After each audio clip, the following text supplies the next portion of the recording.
lower your ping with What the Fast. What's up guys, it's me Jeremy. With the jungle changes in patch 5.4, it's no secret that the jungle has started to become a lot less diverse, and there's a lot of things to learn about the way the jungle is balanced if we just take a look. Let's get started. So when it comes to the jungle, you have two major ways a champion can succeed. The first is through counter jungling and farming, while the second is through ganking. Lots of champions are decent at both, but in an extremely undiverse jungle that we have now, and frankly that we have had for a really long time, it's hard for a lot of champions to find a place. Historically, the jungle has pretty much always had a problem being diverse. I mean, back in Season 4, any champion other than Lee Sin, Evelynn, and Elise was pretty much useless, and I honestly don't remember a time when there was true diversity in the jungle. Even when it was a bit more diverse, there's always been just one type of jungler that was strong. More recently, it's been the bruiser junglers. The reason for the bruiser junglers being strong in particular is because they are not confined to one playstyle. They can counter jungle effectively, duel their opponent, and gank extremely well, all while being really strong in teamfights and at just straight up carrying games. The key here is that all of the strong junglers right now are really versatile in what they can do, as opposed to say tank junglers or support junglers or any other type of jungler who all have a clear weakness in at least one area. And the jungle items were honestly a really good step in the right direction, but they actually did more to hurt the jungle diversity than to help it. And the reason for this is because you can't balance the jungle around items, because then again, only the versatile junglers will succeed. For example, if you make the tank items really strong, the bruiser junglers are just going to build the tank items and do more damage than the tanks anyways. If you make the damage items strong, the bruiser junglers will build them anyways and be way more useful than the pure DPS junglers, since they're tankier and have more survivability.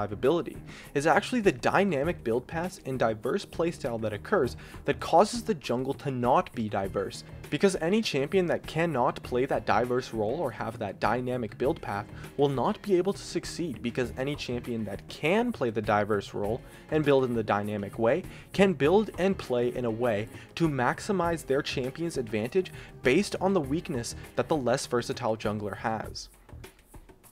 And so how do you fix this?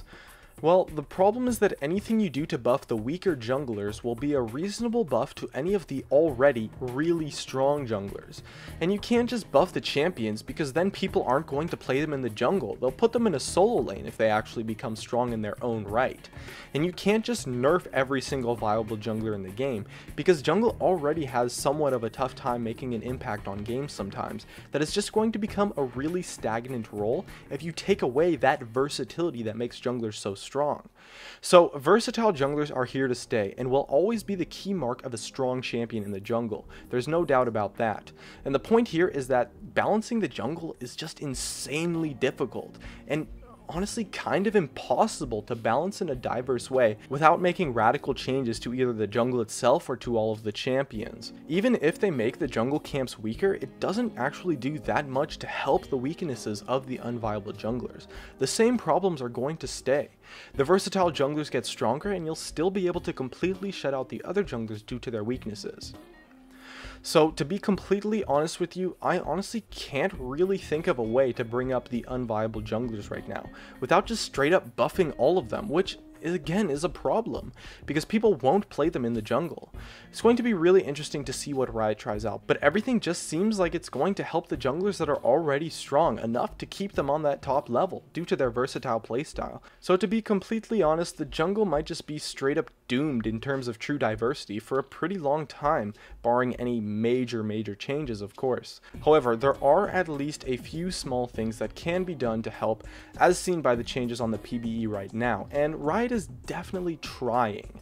So we might see other junglers rise up, and a couple of maybe specific champions might rise to the top level like we saw with Nidalee jungle, but for now the jungle is really just stunted in diversity due to the way it was designed at its core, and that's not really something you can change. So even if other champions rise up, it's likely just due to them becoming one of the versatile and dynamic champions that can succeed in the jungle. Anyways, who knows what's going to happen. These were just my thoughts. My name is Jeremy, and that's it for my video on jungle diversity. This video was sponsored by Vulcan. Fantasy draft the LCS for money and win big, or play for free and win some pocket change. Use the code GamingCurios to support me, and Vulcan will match all deposits you make up to $1,000. Hey guys, it's me, Jeremy. Thanks for watching my video. If you enjoyed it, definitely make sure to hit that like button so I can tell, and if you're interested, definitely check me out over on all the socials, of which you can see over there. And if you really enjoyed the video, make sure to subscribe for some more awesome content in the future, and definitely check out some of my other videos as well, up here and over there. Anyways, that's going to be it. Thanks again for watching, and of course, I'll see you guys next time.